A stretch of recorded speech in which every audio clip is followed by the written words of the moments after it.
Hi, and welcome back to AI news that you should know about for July 24th. I'm your host, Ashley Coffey. And I'm Daniel Hill. There's a lot of AI news happening. The world moves fast, but we give you the highlights as quickly as possible. This week on the show, we'll be talking about OpenAI's GPT 5.6, how it escaped its sandbox and attacked Hugging Face. We'll also talk about Meta launching a new AI optimism ad set to a song all about human extinction. We'll be covering all of that on our show today, but first, here's a quick word from our sponsors. Welcome back. Let's dive in. All right. If you heard the news this week, OpenAI's GPT 5.6 escaped its sandbox and hacked Hugging Face. For those of you who aren't familiar with what Hugging Face is, it's essentially a leaderboard for AI researchers and ethicists to publish their benchmark testing of these models. So I typically will show this to people whenever they ask me, why do you use this tool over that tool? And this is a good example. We'll link it in the show notes. That way you can get to it. But let's dive into the article. OpenAI says its AI models, including GPT 5.6 Soul and pre-release model, hacked into the Hugging Face AI repository while being tested in a sandbox testing environment. As the company explained, instead of focusing on finding a solution for the Exploit Gem public AI cybersecurity benchmark on their own, the AI models went rogue and tried to cheat by stealing the test solutions by hacking Hugging Face after inferring that they could get the test solutions directly from its production database. Smart. And one of their attempts, the OpenAI agents chained zero-day vulnerabilities and used stolen credentials to find a remote code execution attack vector while trying to access to Hugging Face servers. After investigating, we now know that this particular incident was driven by a combination of AI models, including GPT 5.6 Soul, and even more capable pre-release model, all with reduced cyber refusals for evaluation purpose, while being internally tested on a benchmark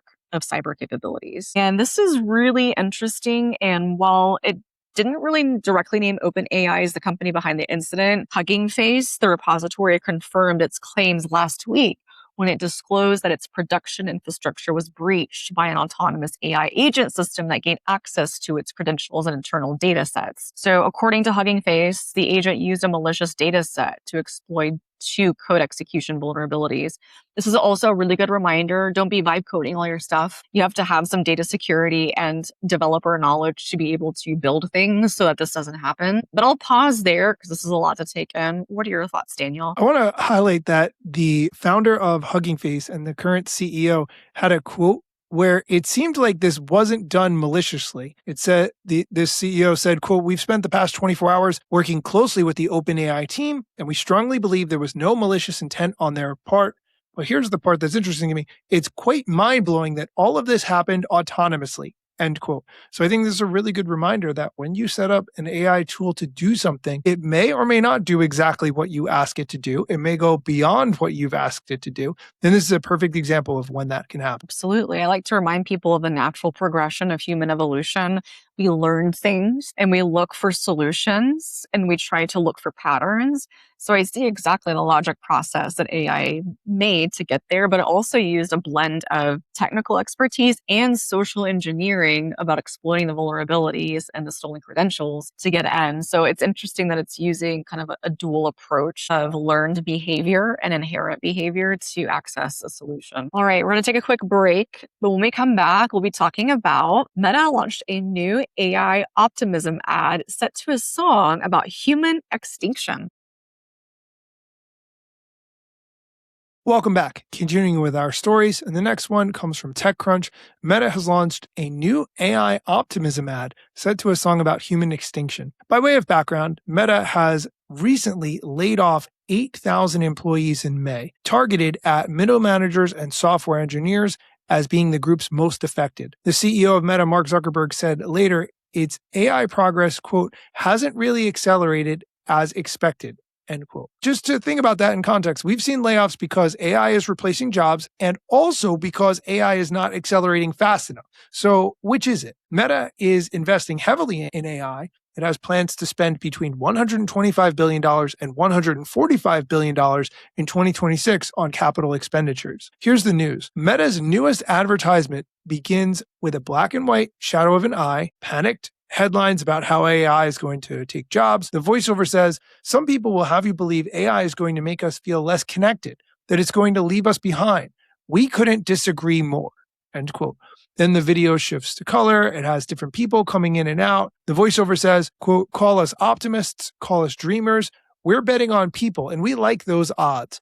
The future is for everyone, end quote. Now, this is a really interesting ad for a bunch of different reasons, but the reason that I flagged this is the soundtrack of the ad is the David Bowie song 5 Years, which if you have a chance to go and listen to it, is really all about the human race becoming extinct. So why did Meta pick this song? It's probably because it repeats the word people in it several times, and that's a good, kind of sound bite to show what they're trying to convey.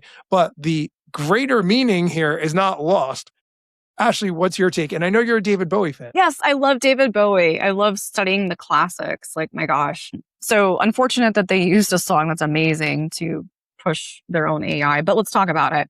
So I'm glad that you picked this because we should be talking about it. Meta is a huge company. We know that. And if we know one thing is that in a world in which more people have access to a phone than they have access to clean drinking water, we don't need to be worrying about AI, okay, as much as they are right now. Really, all of this, I'm reading between the lines. I see what they're saying is we see humans as products.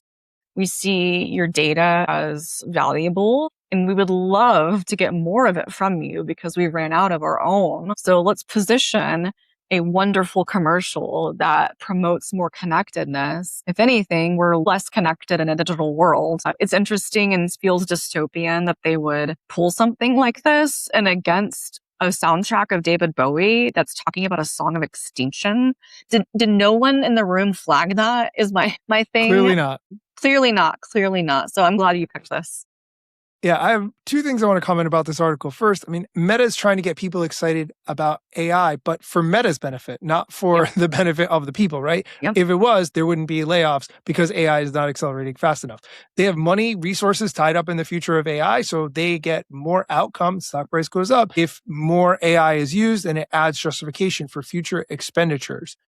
Having said that, before this podcast recording, I reached out to somebody who I know knew David Bowie personally, and I asked him, hey, what would you say David Bowie would say if he heard that? And he reminded me, David Bowie loved technology. He knew how powerful the internet would be. He also did not think that David Bowie would appreciate where the internet has gone in the past few years. So it was kind of a good reminder, a little bit of perspective. David Bowie, amazing artist. I'm sure we could talk about him for hours, but just that little bit of perspective juxtaposed with Meta's global plans, it really doesn't fit when you look at the whole context of the song. It's fascinating that you mentioned that, Daniel, because that brings up the question, what if David Bowie's estate was like, you know what? I don't like you using this song because it insinuates an endorsement or like an affiliation. So I think we're going to probably start seeing more of this discussion that we're having into the future. I agree. That is it for our AI news you should know about this week. You can find links to everything we've talked about in the show notes. And please connect with us on social media. And if you have a moment, leave a review of the show. It only takes a minute. The link to do that is in the show notes, and it would really help others to find the show. And if you want more tech talk, you can find me on Instagram at AshleyRCoffee89, where you can sign up for my monthly AI newsletter at the link in my bio. It's free. I don't spam you, but you get the top 5 AI headlines from around the world that you need to know, a prompt of the month, and other tech tips to help you level up your life. Thank you for listening, and come back next time for more AI news you should know about.